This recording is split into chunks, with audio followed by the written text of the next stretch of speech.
My mother didn't even look up from the Christmas turkey when she said it. You need to move out. No frustration, no buildup. Just a cold sentence dropped between blinking tree lights and the steam rising off the meal I paid for. My aunt froze mid-bite. My sister stared at her plate like it might rescue her. I kept my voice steady even as something inside me snapped clean. The room smelled like cinnamon and pine, but all I could taste was betrayal. I didn't scream, I didn't argue. I just sat there realizing I'd been evicted from the home I was single-handedly keeping alive. Before I tell you the rest, tell me where are you listening from, so I know I'm not alone. And when you've heard my story, tell me what would you have done in my place. My life didn't always look like a Christmas table where I was the only one paying for every warm light in the room. A year before that night, I was living in a small downtown apartment that felt like the first real space I'd ever built for myself. Quiet mornings, plants on the windowsill, secondhand furniture I'd refinished by hand. It smelled like fresh coffee and freedom. I paid every bill with money I earned in my IT work, and for once I felt steady. Then my mother called. Not the usual, "How are you?" kind of call. It was the kind that came in with uneven breathing and sentences breaking apart. She told me the house I grew up in, was weeks away from being lost. Mortgage late, utilities overdue, savings gone. She said she didn't know what to do. That house wasn't perfect, but it held the last pieces of my father. His handwriting still marked the doorway where he measured our heights. His jacket still hung in the back of a closet carrying the faint scent of cologne no one had had the heart to wash away. The thought of losing that place made something in my chest twist. So I moved back. My mother cried with relief, hugging me so tightly she almost knocked the breath out of me. She called me her lifeline. For a while I believed her. I broke my lease, packed up my small apartment in a single weekend. I told myself it was temporary just until she got back on her feet. My sister, still in college, thanked me for helping Mom through a rough patch. My aunt, the one who lived nearby, told me she admired my responsibility. But weeks turned into months, and gratitude turned into expectation. I paid the mortgage, then the electricity, then the phone plan, then the groceries. Then the little things my mother claimed she needed: the pricey creams, the upgraded internet plan, the dinners she hosted for friends where I did all the shopping and cooking. Whenever I gently asked if she'd applied for any new jobs, she sighed like I was stressing her out. "It's hard for someone my age," she'd say, leaning back on the couch I bought under the lights I paid for. My sister would tell me, "Just be patient. Mom's overwhelmed." But the truth was simpler. I was no longer a daughter helping her family. I had become the engine of the entire household, and everyone expected me to keep running. The shift didn't happen overnight. It crept in quietly, the way cold seeps through old windows slow enough that you don't notice until you're shivering. It started with the internet.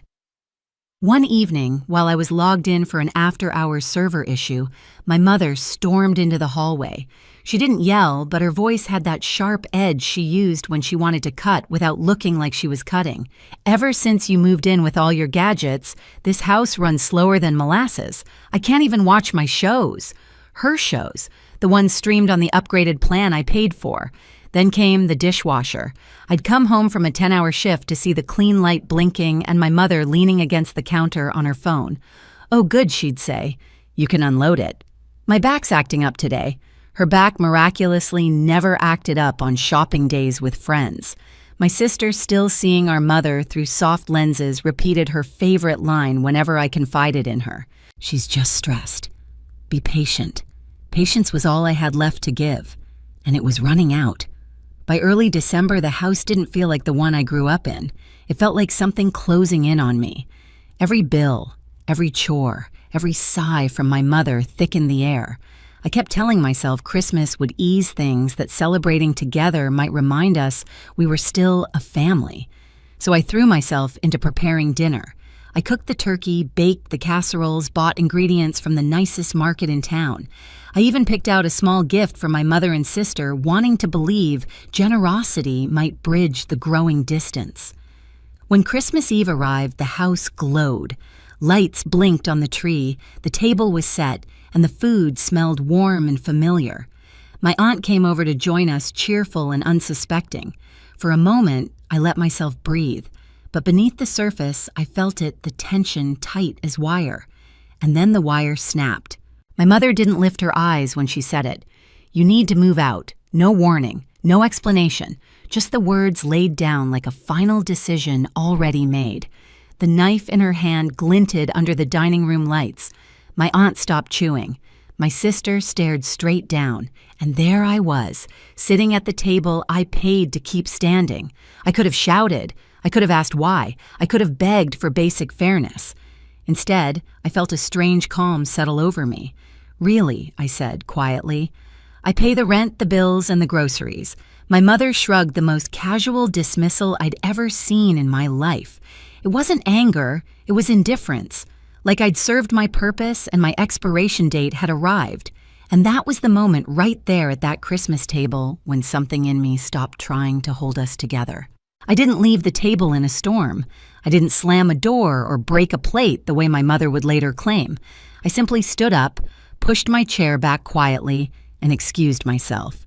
My aunt watched me go with wide, unsure eyes. My sister pretended not to notice.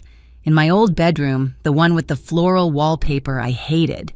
Since middle school, I sat on the edge of the bed and waited for the tears that never came. All I felt was an emptiness so clean it almost scared me. A year of excuses, of swallowed frustration, of doing everything for the family had finally burned itself out.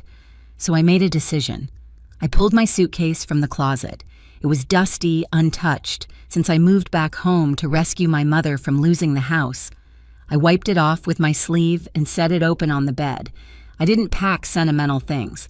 I packed the essentials, the clothes I actually wore, my laptop, my chargers, a few personal items. Everything else suddenly felt heavy, tied to a life that had been draining me instead of holding me. For the first time in a long time, the next step was mine. I booked a week at a motel across town. The confirmation email hit my inbox like the first breath after being underwater too long. I waited until the house was silent, until the wine had pulled my mother into her usual deep sleep before slipping out. The snow was falling in soft waves, the kind that hushed the entire world. Under the glow of the porch lights, it almost looked peaceful. Almost. I drove away without looking back.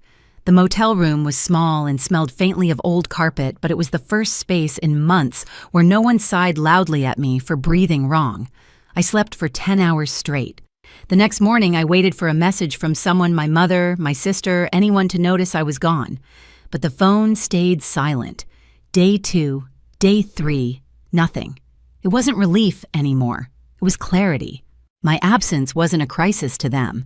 It was a convenience. And then, in the middle of scrolling through apartment listings, my sister finally texted me, "You won't believe what Mom is telling everyone."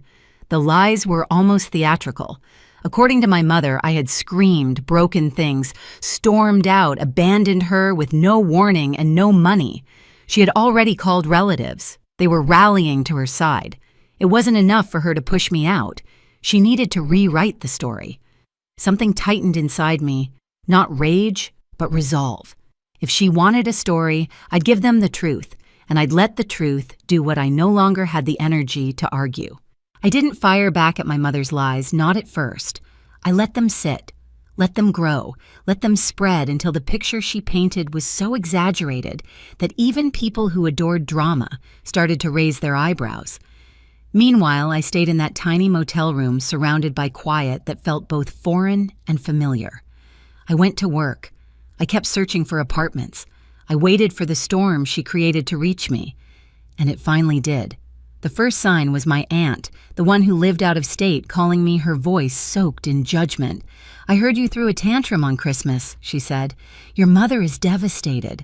How could you walk out on her like that after everything she's done for you, everything she's done for me?" I almost laughed. Almost. But instead of fighting, I just listened. Let her speak. Let her believe the script my mother had fed her, because I was done arguing behind closed doors. If I said one word in anger, it would be twisted. If I defended myself privately, it would be ignored. If I confronted my mother directly, she would cry on cue. There was only one thing I could do, pull pull everything into the light. So that night in the motel's dim lighting, I opened my laptop and wrote a single post. No anger, no name-calling, no emotional language, just facts. A clean timeline of the year I paid every bill, every grocery trip, every payment that kept the house afloat. I wrote how Christmas dinner unfolded with no shouting, no scene, no broken dishes. I wrote that I left quietly because I was told to leave.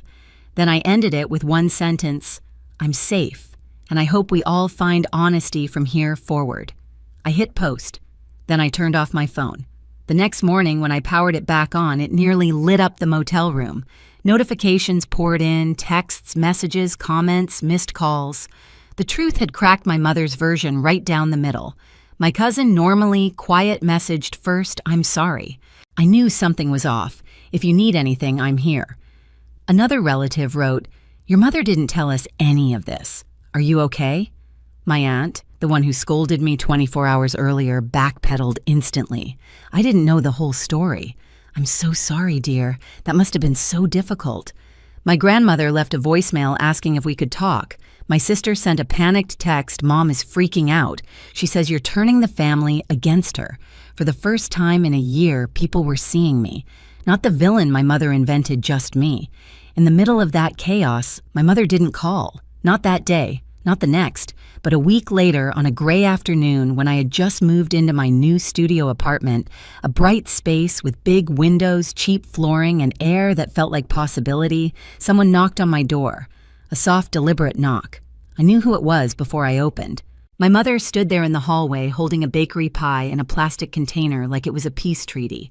Her makeup was carefully done, her expression arranged into something between sadness and hope.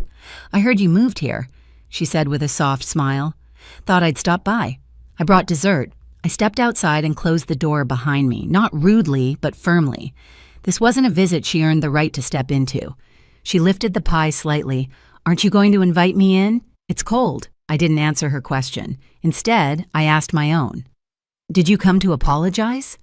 Her face flickered just for a moment like a candle trying to stay lit, but instead of humility, indignation rose. "Well," she said slowly, "I don't think I need to apologize. We both made mistakes, but that post you made, that was hurtful. You embarrassed me." There it was. The truth, not the emotional kind, but the structural core of who she was. She wasn't sorry for what she'd done. She was sorry she had been exposed. I breathed in deeply. The hallway smelled faintly of someone's cooking and something metallic from the elevator. It felt grounded, real. "This isn't about embarrassment," I said quietly. "It's about everything you expected me to carry. It's about how easily you discarded me when I stopped being useful." My mother blinked, stunned that I said it out loud. She opened her mouth, ready to cry, ready to manipulate the moment back into her control. But I didn't let her. "This is my home," I said, still calm. "My life. And I'm done being your safety net." Her eyes hardened. "So that's it. After everything I've done for you, you're shutting me out." The irony almost stung. "After everything I did for you," I corrected, "you told me to leave." I simply listened. For a long moment, she didn't speak. She just looked at me, really looked. Maybe for the first time in years, she saw someone she couldn't bend anymore. Someone who wasn't afraid of her disappointment, her stories, her guilt. She saw someone she couldn't control. I stepped back toward my door. "Take care of yourself," I said. And then I closed the door, not with anger, not with drama, just with finality. Through the peephole, I watched her stand there, stunned, holding the pie like she no longer knew what it meant. After a moment, she set it on the floor and walked away down the hallway. I didn't pick it up.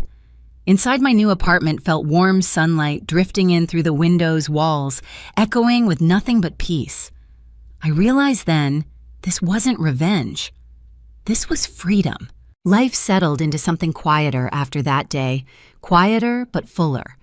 My studio apartment, small as it was, became the first place in years where every bill, every object, every moment belonged entirely to me. I woke up to sunlight instead of sighs.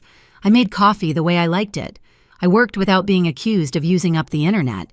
Silence finally felt peaceful, not weaponized. Word traveled through the family, of course. Some relatives stayed neutral. Others reached out, offering support now that the truth had aired. My grandmother asked to meet for lunch. My cousin helped me move the last box from storage. My aunt from out of state apologized again this time, without excuses. My sister was the one who changed most. She started coming by for coffee, asking how I budgeted, how I found the apartment, how I knew it was time to leave. One afternoon she whispered, "She's starting to turn on me now." I squeezed her hand. "When you're ready," I told her, "I'll help you pack." For the first time in a long time, our family wasn't built on fear, just truth. Christmas used to feel like obligation to me, like a stage where I had to perform the role of the dependable daughter. Now it feels different. Not because the season changed, but because I finally did. What I learned is simple. Love without respect is just dependency. Family without boundaries is just a trap. And sometimes the bravest thing you can do is walk away quietly and let the truth speak louder than you ever could. My mother still tells her version of the story, I'm sure, but it no longer defines me. I have my own home, my own peace, and the freedom to build a life that isn't measured by how much I can carry for someone else. If you've ever had to pull yourself out of a family that kept taking without giving back, you're not alone. Tell me where you're watching from and share your story in the comments. I read every single one. And if this story resonates with you, hit subscribe so you don't miss the next one.